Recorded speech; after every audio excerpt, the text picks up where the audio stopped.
Buenas noches a todos, bienvenidos a Sansara, soy Gabriela Trejo y en esta ocasión vamos a conversar de algo que es tan simple como enredado y es menesteroso que sea así, porque tanta diversidad hay de seres humanos como de formas de estar en el mundo y como formas de transitar nuestro peregrinar por la vida que nos está tocando desempeñar.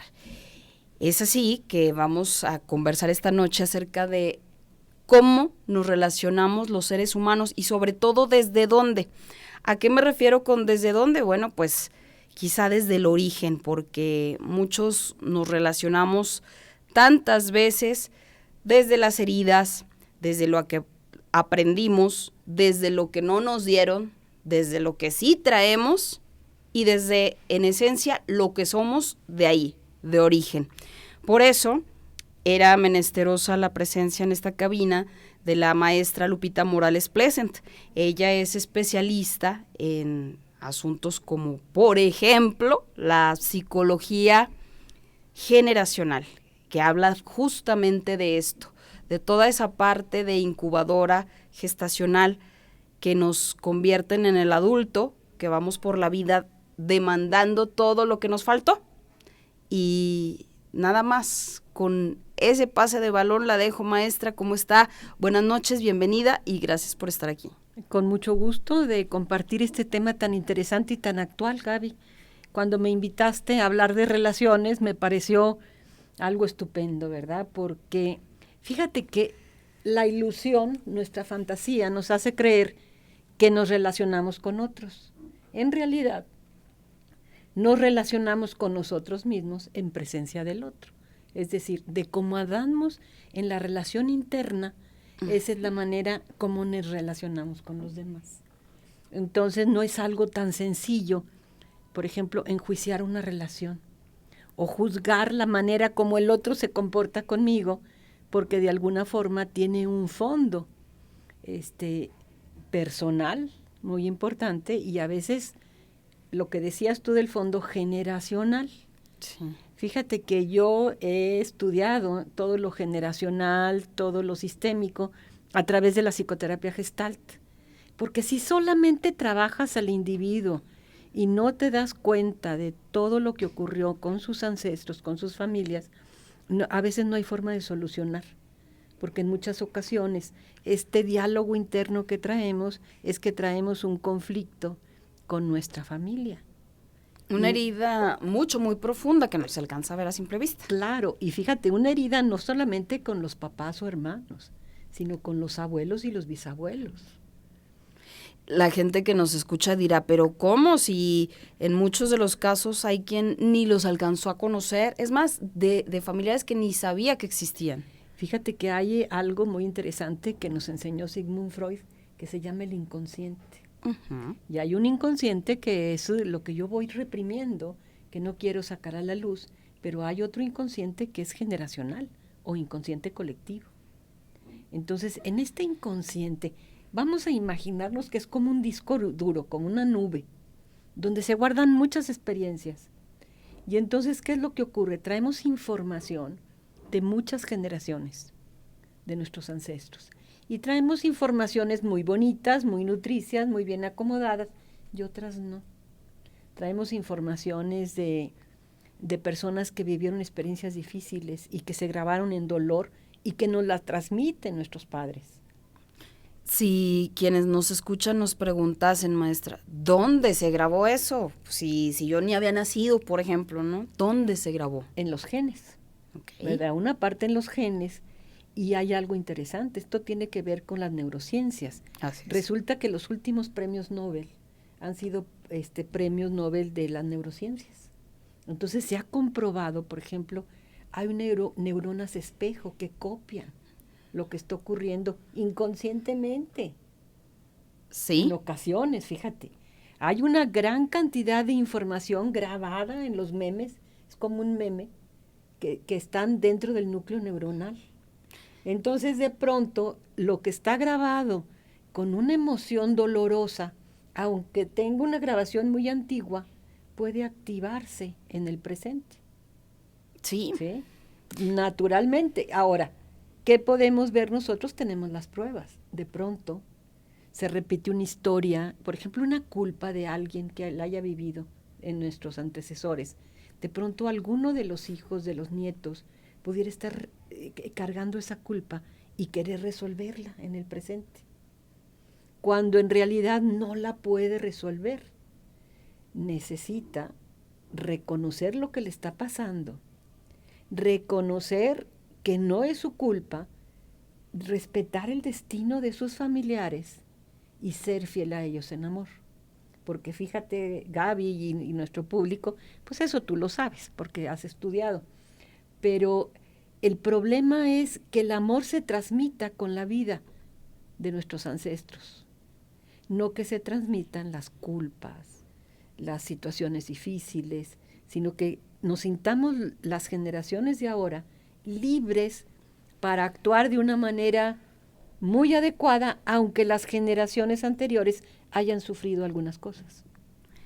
Para dar el contexto a todos quienes nos escuchan, debemos ser precisas en aclarar que un meme, la palabra, el concepto meme surge justamente en la neurociencia y es un cuadrito que contiene información, así como lo vemos en internet, pero el origen real es ese. En neurociencia es un cuadrito que está dentro de nuestro cerebro y que guarda información. Naturalmente, y que se ha descubierto últimamente con estos científicos que han logrado llegar a conocer el funcionamiento cerebral, que es una maravilla verdaderamente, ¿no? Y esto que habla maestra de las neuronas espejo es lo que en psicología o en psicoterapia también conocemos como fenomenología, lo que ocurre en el campo.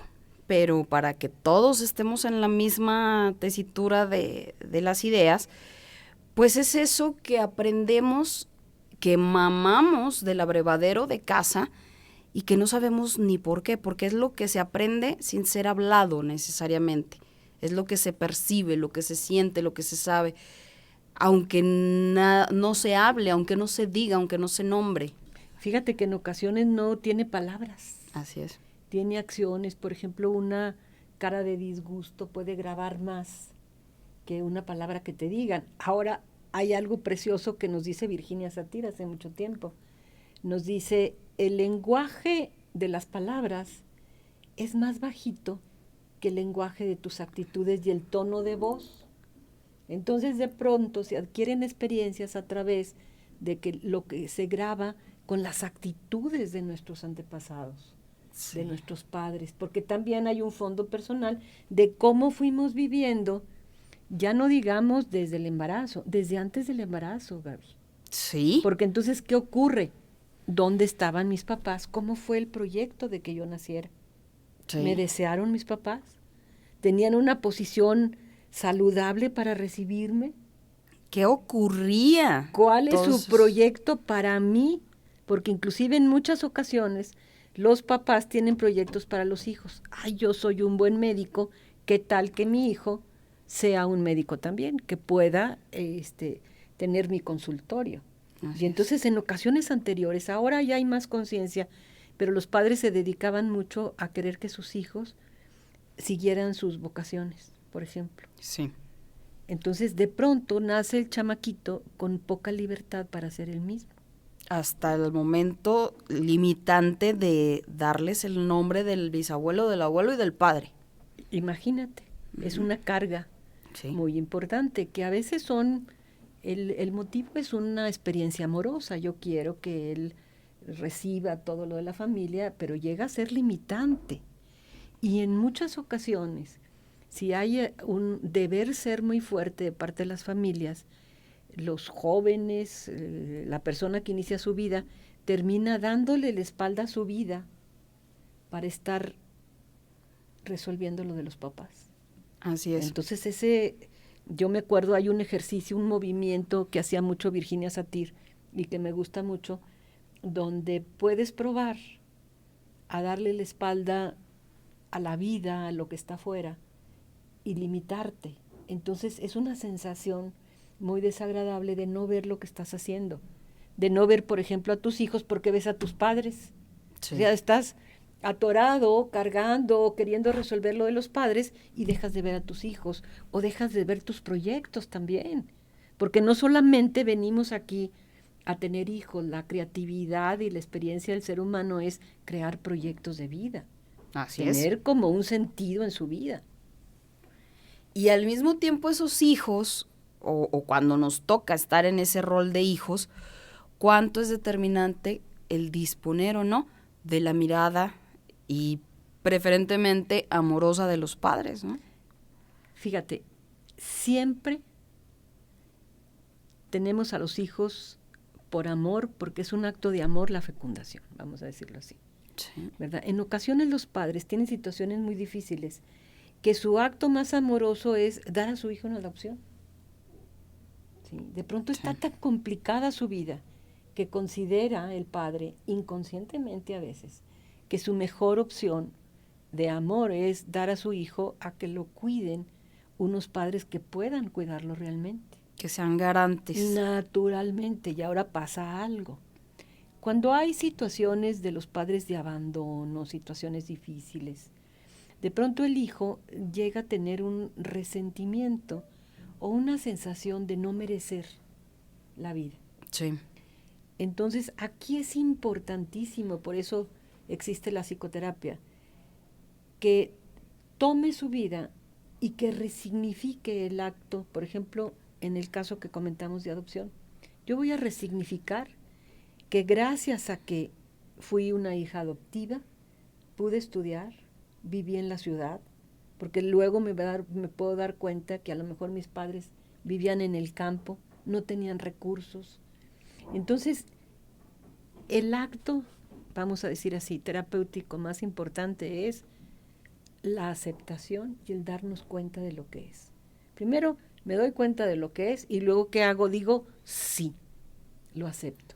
Esto es lo que me ha tocado. Y está bien. Y está bien para mí porque gracias a lo que viví, lo bueno y lo malo, estoy aquí y ahora. Puedo disfrutar de un día soleado, puedo disfrutar de un buen café, Sí. ¿verdad? Puedo disfrutar de una charla grata, Sí. ¿verdad? Puedo disfrutar de transmitir algo, de recibir. ¿Qué pasa con todos esos casos que nos encontramos luego en consulta, maestra? Cuando la gente nos dice, pero yo no merecía, pero no era justo, pero me quitaron, pero no me dieron, pero me hicieron, pero me faltó. Necesitamos aceptar la vida como va. Necesitamos aceptar a nuestros padres y a todas las generaciones de ancestros tal cual vivieron. Sí. Porque gracias a cómo ellos vivieron estoy yo aquí y ahora. Y puedo hacer lo que es tan clásico en la Gestalt. Porque yo te diría, más que en generacional, yo soy especialista en Gestalt. Lo sé. ¿Verdad? Pero al ampliar la visión no podemos quedarnos con una sola teoría o técnica, puesto que es importantísima las relaciones. Y entonces, ¿qué diríamos allí? Es básico cómo observo lo que me pasa. Fíjense qué interesante. Fritz Perls, el siglo pasado nos decía, el observador modifica lo observado. Es un concepto de física cuántica, ¿verdad? De pronto, al observar el funcionamiento de una célula, se comporta la célula como energía, se transforma en energía. Entonces, cuando nosotros observamos las cosas de una manera de aceptación más agradable, la conciencia se expande y empieza a ver ciertas soluciones. No somos capaces de modificar todo, pero ¿qué modifico? La manera como yo voy a tomar, cómo es mi vida, qué me está pasando, de dónde vengo. quiénes fueron mis padres, qué ocurrió con ellos. ¿Cuál era el clima gestacional desde que yo estaba en el vientre? ¿Y cómo era? ¿Cómo era? Hay una frase simpática cuando dicen, no puede ser, ya está siendo, ¿para qué te preocupas? Ya está siendo, no, y lo dice muy bien. A ver, esto de verdad, los orígenes de todo lo que estamos hablando, el fundamento es totalmente científico.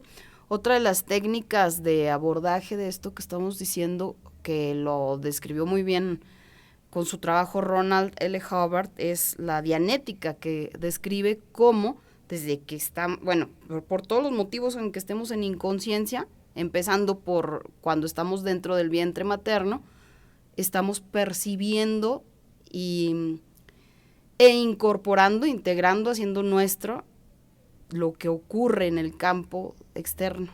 Sí, hay estudios interesantísimos de Sheldrake, por ejemplo, y también le llaman, que es lo mismo, el mismo concepto, registros akáshicos. Hagan de cuenta que es la nube. O sea, entramos en un campo energético. Cada individuo tiene su campo de energía. Una relación entre dos se crea un hipercampo y nos relacionamos.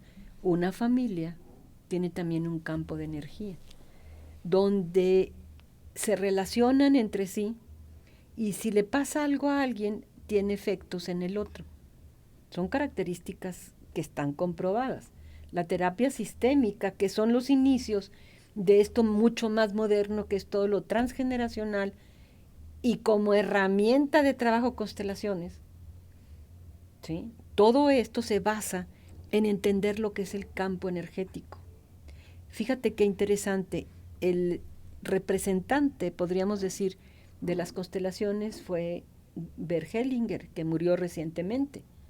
Un hombre muy mayor, que fue cura, que estudió muchísimo, que se basó, o sea, él empezó a reflexionar en un trabajo de Virginia Satir, y te voy a decir les voy a comentar lo que pasaba.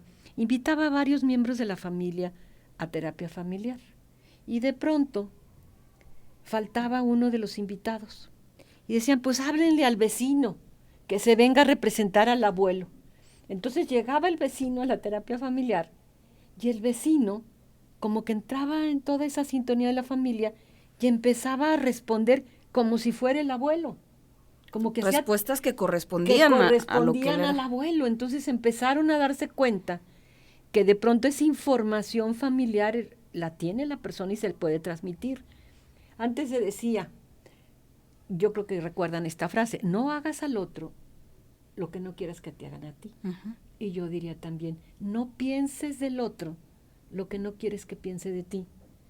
Porque cuando hay mala vibra o mal pensamiento, es energía. Sí, Nuestra claro. comunicación es energía, y si no, lo podemos probar.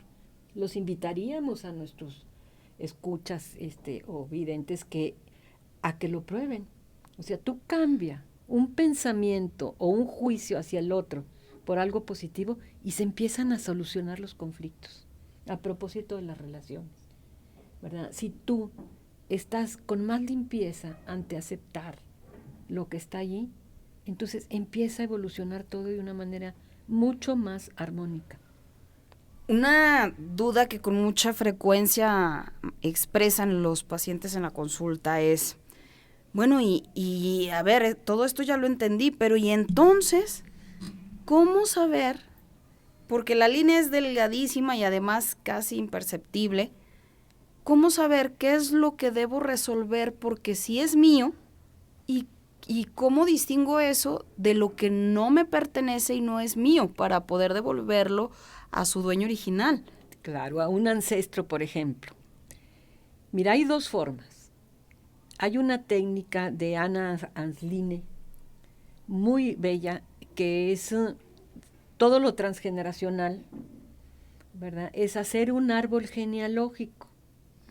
A veces los médicos investigan cuál es la herencia de enfermedades de la familia. Sí. Y ellos hacían como un genograma. Aquí es uno particular de los conflictos que tuvo la familia, de dónde vinieron, qué les ocurrió, a qué se dedicaban, qué experiencias traumáticas tuvieron. Sí. aquí hubo una revolución, aquí vivimos cosas difíciles en nuestro país, entonces de pronto se pueden heredar todos estos miedos que se quedan grabados. Entonces, una técnica es, hago mi árbol genealógico y voy viendo qué experiencias difíciles pudiera estar repitiendo yo. ¿Sí? Hubo un miembro de la familia que no le redituaba su dinero, que trabajaba y no podía tener abundancia, que todo lo debía. Y resulta que estoy yo en las mismas condiciones, ¿verdad? Tengo varios hermanos que están muy bien económicamente, y a mí, por más que trabajo, no gano dinero. Entonces, es algo muy simple el ejemplo, esto no es sencillo. Hay que hacerlo con mucho cuidado, con mucho profesionalismo, pero como para entenderle un poquito pudiera ser este caso. Entonces, ya hago mi árbol genealógico y resulta que el bisabuelo materno le pasó exactamente lo mismo. Y entonces, ¿qué estoy haciendo yo? Repitiendo esta historia. Entonces yo puedo, en un acto, pues metafórico, en fantasía, Sí. devolver ahí esta experiencia, liberarme y empezar a vivir como debe ser, en un equilibrio en que lo que yo doy reditúa para mí. Y ese es un buen síntoma. Cuando trabajo y no obtengo recursos, algo estoy reparando. Claro, si no trabajo y si soy floja, pues ese es el producto de que no tengo recursos. Pero si hago mucho esfuerzo y mucho trabajo y no tengo recursos, puede ser que exista allí una situación de tipo generacional, pero puedo hacerle así.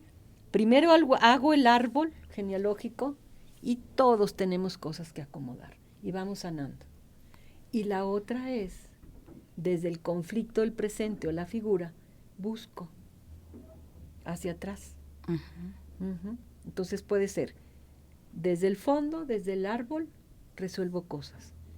Y la otra es, tengo un conflicto que no logro resolver y me voy más atrás, en las generaciones. ¿Sí? Donde lo aprendí, ¿no? Donde lo aprendí, y como dijiste hace un ratito, Gaby, que es muy interesante, a veces esto no tiene palabras. Exacto. A veces inclusive puede ser que no tenga ninguna información aparente de los bisabuelos, pero puedo sentirlo. Sí. Puedo sentir que hay algo ahí interesante para desactivarlo. Y de esta manera surge lo que descubrió Bert Hellinger, basándose en Virginia Satir, que habíamos comentado, que son las constelaciones familiares. Y quiero decirles algo, no son nada más constelaciones familiares, son constelaciones pedagógicas en sitios de trabajo o en grupos de docencia, son constelaciones también en las empresas, con los trabajadores, en un grupo de amigos, en las sociedades. O sea, se crean grupos, pero surge de las constelaciones familiares. O sea, de la fuerza energética, de la fuerza de todas las vivencias que tiene una familia. Y las constelaciones tienen técnicas muy bonitas que necesitan ser trabajadas por terapeutas. Ha llegado a un punto medular. Por terapeutas. Qué bueno que hace rato fue muy enfática y ahorita lo reitera. Profesionales. Claro. Porque estamos en la era de la ocurrencia espontánea y hoy por hoy de verdad es muy sencillo que cualquiera se autonombre psicoterapeuta y que así arteramente diga tengo mis pacientes sin tener la más ínfima preparación, ¿eh? Y eso es delicadísimo. Para ellos, bueno, pues los alcanzará algún día la ley, pero sí para los que estamos en la búsqueda de respuestas, de resolver, de avanzar en la vida, ¿en qué manos nos ponemos? Sí, fíjate que de pronto estuvo como muy de moda constelar. Pero es que la moda, exacto. En ocasiones el que constelaba, el que entraba en los trabajos familiares, no tenía recursos terapéuticos. Así es. Entonces se quedaba la gente más confundida. Procesos abiertos, decimos, ¿no? Exactamente. Entonces sí es una sugerencia muy interesante el pedirles que si van a hacer algo con profesionales, sí se den cuenta que la orientación de la persona que va a entrar a este campo tan delicado sea de psicoterapia. No se vale decir, es nada más un movimiento energético. A ver, si estás moviendo algo, quiere decir que la persona que participa, fíjense qué interesante, hay muchos tipos de constelaciones, se puede constelar hasta con muñequitos de Playmobil, ¿verdad? Se pueden hacer movimientos de lo que se va sintiendo en el ambiente, se puede constelar individualmente, se puede hacer en grupo con personas que representen, como tipo la silla caliente gestáltica, Sí, ¿verdad? con la Siendo silla un vacía. yo auxiliar, apoyando lo que está pasando. Puede ser con plantillas, donde se va colocando y se va sintiendo la energía. Hay personas capacitadas de fondo, que sí tienen un fondo psicoterapéutico, que logran hacerlo. Y cuando ocurre esto, cuando vas trabajando, si tú representas a un miembro de la familia del otro, tú también tienes que recuperar lo que aprendiste. Así es. O sea, no te pueden decir, mira, listo, vámonos. No, porque se mueven emociones. Se mueven emociones y cada uno tiene que llegar a buen puerto. Eso es una base importantísima. No podemos quitarle algo a alguien si no le damos algo a cambio. No podemos abrir una situación emocional si no sabemos cerrarla. Fíjate qué Y interesante. si no sabemos la intervención precisa. Exactamente. Ahora vamos a otro ambiente que me encanta, que es lo pedagógico. Ujú. Fíjate que llega a ocurrir en nuestros medios educativos que se les pide a los profesores que trabajen con lo socioafectivo. Y de pronto pueden hacer un trabajo emocional y no saber qué hacer para cerrarlo, Así es. ¿verdad? Yo he tenido experiencias de docentes que me decían, porque afortunadamente hicimos una maestría en pedagogía del acompañamiento emocional para que sepan qué hacer los docentes ante situaciones así. Pero entonces fíjate, decían, me piden que haga una relajación, una meditación, de que van a ir los niños a un campo y van a dejar en ese campo, en su fantasía, todo lo que les estorba. Dice, y entonces cuando lo hice, lloraron 5 niños. ¿Cómo hago para que los niños acomoden sus experiencias Eso que emocionales? brotó. Eso que brotó. Entonces necesitan saber cómo contener los grupos, ¿verdad? No son psicoterapeutas, pero son acompañantes Así es. emocionales. Así es. ¿Cómo cerrarles a los chicos? Fíjate, Gaby, decía Claudio Naranjo, si queremos cambiar al mundo, cambiemos la educación. Y toda la educación tiene muchas dosis de psicoterapia, y toda la psicoterapia es educativa. ¿Sí? Entonces no podemos secuestrar el conocimiento psicológico. Necesitamos abrirlo, necesitamos hacernos más expertos, todos. Sí, pero también del otro lado no es ético ni es para nada sano para nadie que cualquiera venga y manosee esas áreas tan delicadas, donde hay que conocer a cabalidad, donde los que nos dedicamos a esto tenemos años de nuestra vida invertidos en estarnos actualizando, en permanecer preparándonos. Fíjate que tenemos menuda tarea los psicólogos de transmitirlo y apoyar, ¿Sí? a difundir lo importante que es simplemente la inteligencia emocional. Y también pareciera que está como separada la inteligencia emocional. Es parte de la vida. Y siempre estamos los psicoterapeutas, los psicólogos, educando. Y los educadores acompañan muchas veces.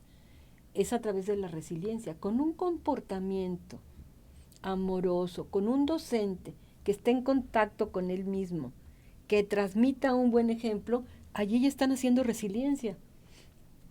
Puede ser que alguno de los chamaquitos tenga un ambiente difícil en sus casas. Sí. Yo diría, varios de nuestros Así estudiantes los tienen. Llegan a su escuela y con esta actitud resiliente el profesor los salva de muchas cosas. Inclusive recordemos nosotros algún profesor Claro. que dices, hay maestros que de verdad me han transmitido algo que fue mejor que una psicoterapia. Sí, o que me dejaron más que lo que menesterosamente dictaba el plan programático, ¿no? De aquel Exactamente, momento. que se van más allá y que transmiten salud Sí. hacia los demás. Entonces es un tema increíble Por y otra profundo. parte, maestra, es delicado también porque me ha tocado ver que luego pacientes se quieren sentar en ese confort. Siempre, bueno, pues nuestra naturaleza humana es la de ser acomodaticios. Claro. Entonces, esto es lo que hay, ¿cómo lo amoldo para justificarme? ¿Por qué? Porque muchas veces estamos dispuestos a hacer de todo antes que hacernos responsables de las riendas de nuestra propia vida. Y entonces, a mí me ha tocado mucho que me digan, bueno, entonces, qué alivio, porque entonces todo lo que ocurre no tiene que ver conmigo. Yo no soy responsable, yo no soy culpable, son mis familiares.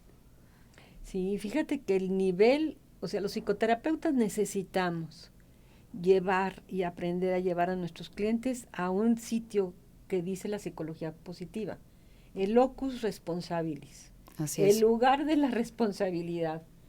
Energéticamente, si estoy culpando, si estoy proyectando mis responsabilidades en otro, si no me estoy haciendo cargo, no tengo resuelta mi vida. Así es. Estoy fluctuando en emociones entre ira, queja, comparación, proyecciones, Victimismo. victimizarme, querer que soy la salvadora del mundo o perseguir y controlar a los demás y no los puedo controlar. Así es. Entonces todo eso se quita cuando logro entrar en el campo de la responsabilidad. Y así mismo le dejo la responsabilidad a mis familias y a los ancestros. Hay 3 leyes importantes, Gaby, que valdría la pena mencionar, que es, ¿Cuáles son? fíjate, una ley del amor, podríamos decir, son órdenes del amor que descubre Hellinger y muchísimos otros autores. Es importante la vinculación con la familia y saber que pertenezco a una familia. Hay un instinto muy antiguo de pertenencia. A todos nos es muy ingrato que nos excluyan de algo. Sentirnos excluidos. Tenemos que somos gregarios, tenemos que estar en un grupo. Así es. Entonces, y con más ganas el grupo familiar. Entonces, pertenecer a una familia es importante. Pero para pertenecer no tengo que copiar las cosas negativas. Así es, porque esta es otra dicotomía. Exactamente. ¿Qué necesito hacer? Amarlos, respetarlos y hacerlo mío. A ver, me está haciendo la evocación de un caso que tuve esta semana, donde efectivamente el clima familiar es a todas luces, por donde lo intentáramos abordar, es insano. Pero el paciente que tiene ese ímpetu, ese compromiso de resolverse, es el que dice, bueno, yo me quiero acercar, pero no hay forma ni de que entren en razón, ni de que estén dispuestos a sanar toda esta dinámica que traemos familiar. Y me decía, ¿y entonces qué hago? ¿Me alejo? Porque por salud lo recomendable sería, aléjate de donde te dañan, donde te lastiman, donde no hay disposición ni siquiera para la sanación propia, menos para una sanación mutua. Entonces, alejarse, sí, pero son mis familiares, entonces quedo solo en el mundo. Esto llega a presentarse, ¿eh? Por supuesto, pero fíjate, cuando hay relaciones tóxicas Sí.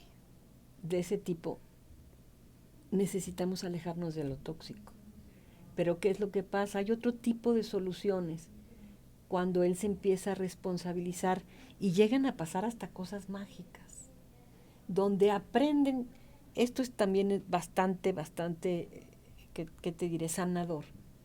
Yo me mantengo en mi campo de energía de bienestar, de merecimiento. Y por lo general los cercanos aprenden a relacionarse conmigo de otra manera. Ya no les permito que se relacionen con sus relaciones entre ellos. Si son relaciones destructivas y yo soy constructiva, tienen que ser constructivos conmigo. Yo creo que nos ha pasado a todos. De pronto en algunos grupos tratan medio mal a algunos, pero a mí no. Sí. ¿Por qué? Porque yo no bajo mi nivel energético y yo ni los estoy juzgando ni los estoy tratando mal. Entonces es entender que a la larga algo van a reconocer sus familiares. Y hay muchas cosas que podemos resolver, no con las personas reales, sino en nuestro pensamiento, en una meditación, Así es. ¿verdad? Mandando mensajes de paz, de bienestar, Así estando es. yo en paz, en bienestar y un sentimiento de gratitud. Querida familia, están ustedes ahorita con mucha toxicidad emocional. Los respeto, respeto su destino, yo no soy quien para modificarlos. Y ¿sabes qué? Les agradezco la vida, porque gracias a ustedes yo me estoy superando. Porque gracias a los genes que me transmitieron, gracias a que yo veo que no me gusta lo que están haciendo, yo estoy superándome. Entonces entra un mensaje interno de mucha paz y gratitud y inmediatamente va a haber resultados en la persona. Porque se acomodan las cosas. Naturalmente. Y puede encontrar inclusive lo que llamamos nosotros la familia espiritual. Así De es. pronto un tío me puede dar mucho a la nutrición de un papá, porque ese tío se resolvió, ¿verdad? De pronto el hermano mayor es mucho más resiliente y más amoroso con los chicos que el mismo padre o la misma madre. Así es. Entonces, si no querer modificar lo que están viviendo, respetarlos y no bajarse al nivel de ellos para relacionarse. Efectivamente, o sea, estamos obligados, bueno, la palabra es dura, ¿no? Pero estamos llamados a amar a la familia hasta donde la familia se deje y sea Exactamente. saludable. Exacto, Gaby. Y también es válido, ¿por qué no?, ir identificando esos familiares que no son necesariamente de sangre. Sí, Lo decía usted ahorita. que son familiares espirituales. A veces los amigos Así son es. más resilientes o pueden darnos más de lo que la familia no puede. Así es. Sobre todo no podemos pedir lo que el otro no me puede dar. Y es que normalmente con la gente que no lleva nuestra sangre nos relacionamos desde las afinidades. Claro. Desde aquello que nos une, ¿no? En este caso, la afinidad de espíritu, la afinidad de ideales, la afinidad de valores, de creencias. Naturalmente. Fíjate, y volviendo a los órdenes del amor, porque en las familias necesita fluir el amor. A lo mejor en la empresa que estés muy cómoda y que fluya el dinero, Sí. pero en las familias el amor tiene que hacerse sentir en las generaciones. Tiene que ser el aire que impere. Exactamente, ese es el objetivo en las familias. Y hay otra característica de orden del amor, que es la jerarquía o el lugar de cada uno. No podemos excluir, bueno, en el primero de que dijimos es, todos pertenecen a la familia. Sí. Hayan hecho lo que hayan hecho, son parte de la familia, les damos su lugar, respetamos sus destinos, sin juicio. Los ¿verdad? aceptamos. Y no los imitamos. El segundo sería, los primeros fueron los bisabuelos, luego los abuelos, luego los hijos. Entonces, los hijos no modifican a los padres. Así porque es. yo me he encontrado muchos Ni alumnos, están por encima de. ándale, que quieren cambiar a sus padres. No se puede. Y el último punto es el equilibrio entre dar y recibir. ¿Sí? ¿Quién da? Los padres les damos a nuestros hijos. Así es, y aquí estas dos se intersectan. A ver, me acabo de acordar ahora de otro caso. Un joven brillante de alma y de resultados actitudinales en su entorno, en sus áreas de injerencia, que está al borde de vivir una injusticia. ¿Qué injusticia? Pues la familia decide separarse y entonces la mamá toma la decisión. Bueno, pues ahora te otorgo a ti, aquí te va toda la carga responsiva de ser el hombre de la familia. Y ahora me tienes que ayudar con tus hermanos. Eso Es es un otra de las paquete cosas. terrible, porque Así es. fíjate que el hijo, por amor, quiere agradar a la mamá.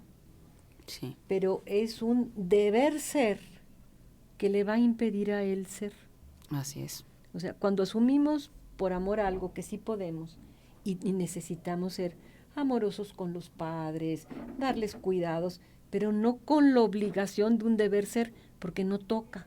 Entonces, cuando se cambian los papeles, ¿verdad? Donde los hijos funcionan como los padres, hay un desequilibrio. Tremendo. Emocionalmente no hay forma de que se solucionen las cosas. Porque jamás haga todo cuanto haga, va a satisfacer ese rol tan grande, ¿no? Fíjate, Gaby, Hablaba de volvemos jerarquías, a cómo iniciamos, ¿no? La ilusión nos hace creer que nos relacionamos con otro. Nos relacionamos con nosotros mismos en presencia del otro.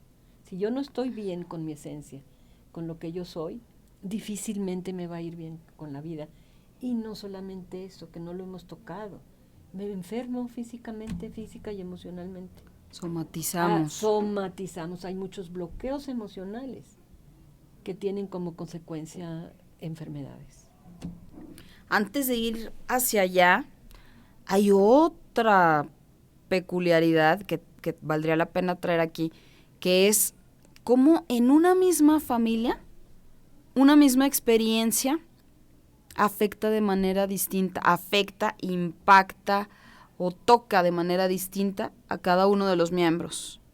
De ahí que ante un mismo suceso o ante una misma historia familiar, haya hijos exitosos, haya hijos que en aquel suceso justificaron su rendirse ante la vida, haya hijos resilientes y haya quien encontró eso, ¿no? La ganancia secundaria para no hacer. Sí, fíjate que es el respeto, lo que dijiste en un inicio, a la diversidad, ¿verdad? El respeto a tus características, que de alguna manera cada uno somos la mejor versión de nosotros mismos, ¿verdad? De pronto hay características, circunstancias que nos hacen que captemos diferente un evento. Sí. A veces inclusive cuenta, en el caso de los hermanos, el hijo mayor lo capta distinto, porque sus padres lo han tratado distintos. El hijo del medio también, y el más chico, por supuesto que lo ve diferente. A veces la mamá se identifica más con la hija que con el hijo. A veces el papá, y entonces llegan a hacerse como muchas alianzas dentro de la familia, que naturalmente hay un hijo que se va a sentir más aceptado, más protegido, más valorado o con un peso más grande, de acuerdo a lo que hacen los padres. Así que es muy importante que los padres entiendan que no pueden responsabilizar a los hijos de lo que les toca a ellos. Que es arbitrario. Y que los hijos se desmarquen cuando uno de sus padres quiere responsabilizarlos de lo que no les corresponde. Por ejemplo, esto físicamente me gusta a mí explicarlo a veces. Yo puedo mover un mueble, pero Sí. esta silla, esta mesa en la que estamos, ni tú ni yo juntas la podemos mover. Sí. Entonces, si yo pretendo moverla sola, me voy a lastimar. Así Y la es. vida no es para lastimarnos, es para evolucionar en salud. Venimos a aprender de nuestra esencia, a ser mejores. Es como una universidad. Sí. Uh-huh. Y ahora, hasta aquí hemos estado con la percepción o la circunstancia individual. ¿Qué pasa, maestra, a la hora de salir a danzar con otro? Y ya no nada más como pareja, pensando incluso, usted hablaba del ámbito laboral, pero incluso de esas personas que crean alianzas para rentar un lugar donde vivir y que entonces tienen que llevar una vida muy similar al matrimonio, aunque sean amigos, ¿no? Sí, necesitan un campo de energía saludable, con reglas claras, ¿verdad? A veces hay que poner ciertas reglas, ciertas normas, y muchas veces hay que ponerlo muy claro, lo mismo un docente con sus alumnos. Sí. ¿Verdad? Que se sepa muy bien cuál es la consecuencia de lo que está pasando, quién se responsabiliza de cada cosa, así como tipo en una familia. Pero y por ejemplo, y otra vez más me volteó la mirada a mi consulta, pero es que estamos hablando y me vienen a la cabeza las caritas de las personas exponiendo sus compromisos para resolver, porque eso es, la gente que llega con nosotros a terapia es gente que está comprometida a resolver eso, que está poniéndose en nuestras manos. Naturalmente, que da el permiso de intervención. Así es, efectivamente. ¿Y qué pasa cuando una de las partes dice, pues es que a mí me enseñaron que las cosas se resuelven de esta manera y la otra lo aprendió de una manera muy distinta? Sí, necesita haber una negociación. Y pasa como el ejemplo de los matrimonios, ¿no? En una familia de él preparan la comida de cierta manera, en la de ella de otra, pues necesitan combinar, ¿verdad? Complementar, es una maravilla podernos complementar con los otros y poder hacer equipo y unir los recursos. Y sin embargo, otra certeza no muy honrosa es que en nuestra condición humana luego nos surge mucho la necesidad de tener el control. Fíjate que esas necesidades son infantiles. Sí. Entonces, para relacionarnos también, que es el tema central de esta charla, necesitamos vestirnos con el traje de la edad que tenemos. Sí. No estar respondiendo como niñas necesitadas, aquí en tu caso y el mío, ni como adolescentes rebeldes, sino como adultas que resuelven lo suyo y se relacionan con el otro, así, resueltas.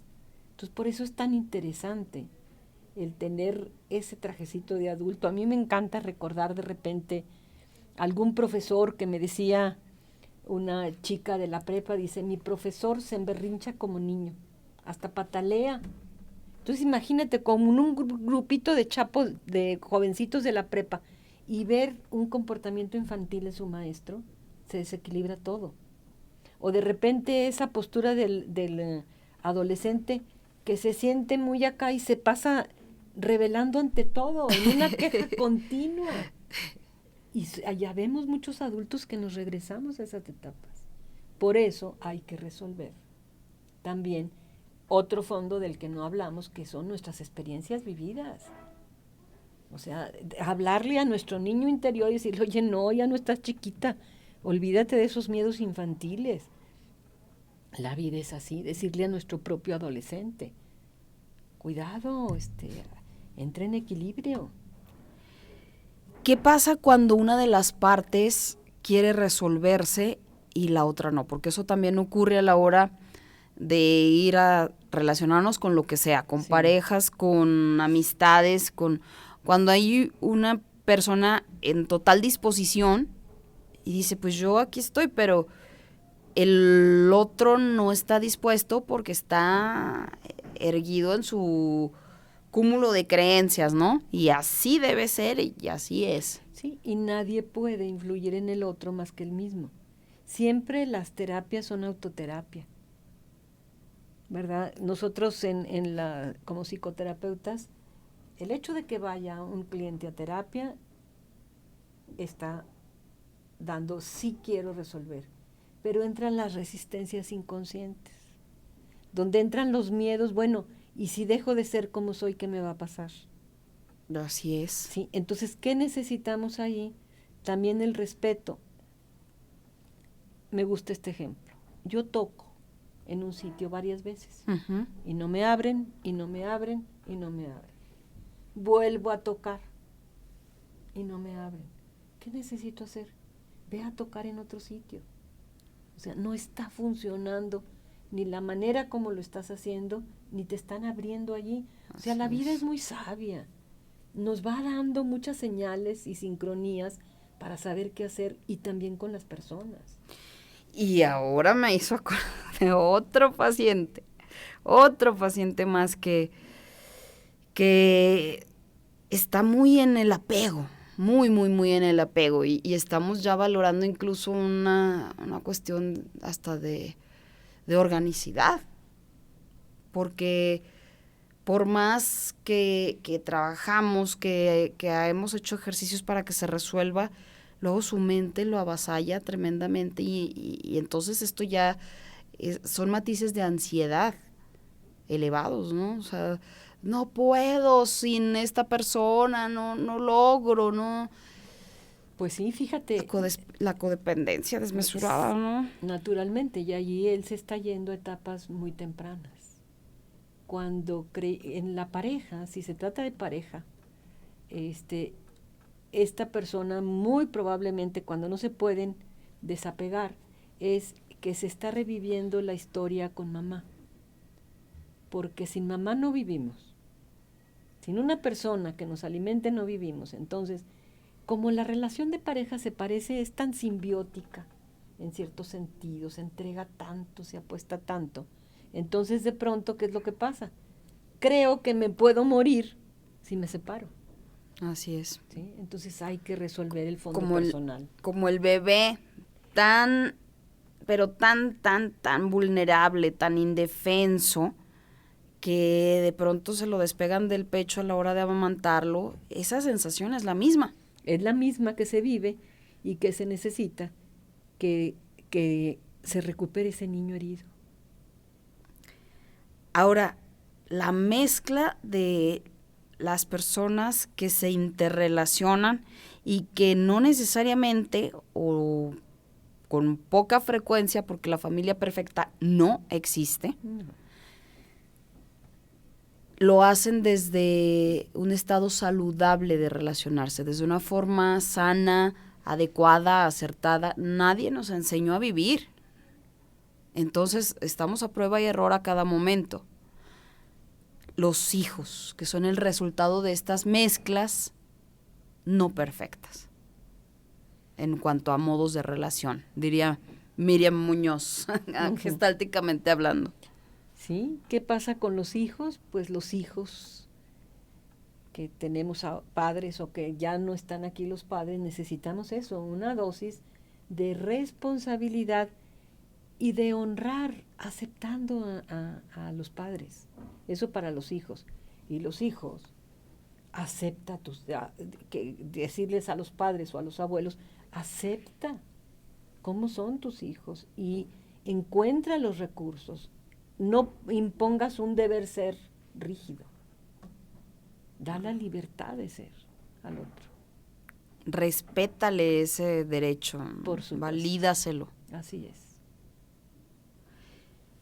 De verdad que se aprende tanto desde el momento en que decidimos quedarnos quietos y solo observar lo que sucede. Pero luego es un acto complejo, ¿no? El poder ser solamente observador, el meterse a analizar de dónde vienen las cosas, a qué se debe, es algo que también necesita que nos demos el permiso de hacerlo. Sí, estamos muy acelerados en estas temporadas. En estas épocas el mundo ha implementado mucho hacer, buscar, y no nos da el tiempo de esa pequeña reflexión. Yo me lo imagino como verme en un lago tranquilo, me puedo reflejar. Pero si es un lago revuelto de movimiento o lo que dice Miguel Ruiz del mitote interno, El mitote. entonces no observo lo que es. Y la meditación es completamente saludable y meditar puede ser estar en quietud en el tiempo presente. Eso es meditar. Y tiene efectos fabulosos de hacer cambios en mi vida. Valdría la pena hacerlo diariamente, darme un ratito de observación así pasiva. A ver, ¿cómo estoy? ¿Qué está pasando por la noche? ¿Cómo me fue? ¿Cuál fue la emoción más importante que viví? ¿De dónde vino? ¿Qué quiero para mañana? ¿A quién o a qué estoy imitando? Exactamente, ¿cómo me he sentido? ¿Sí? Hay que hacer autoterapia, hay que estar en contacto con nosotros mismos. Pues eso es valiosísimo y en la medida en la que también se pueda buscar siempre un profesional. O sea, si vamos a buscar, hay que buscar profesionales. Si no, mejor no buscar, porque luego se puede empeorar la situación si llegamos a ponernos en las manos equivocadas. Sí, necesitamos ser cuidadosos y necesitamos entender que todos en cierta forma podemos ser muy inteligentes emocionalmente y que podemos también sarnar algunas cosas solos, pero a veces necesitamos compañía del otro, que alguien nos vea desde fuera. Para lo que sí, y creo que coincidirá maestra, no hay espacio en esto, es para la improvisación.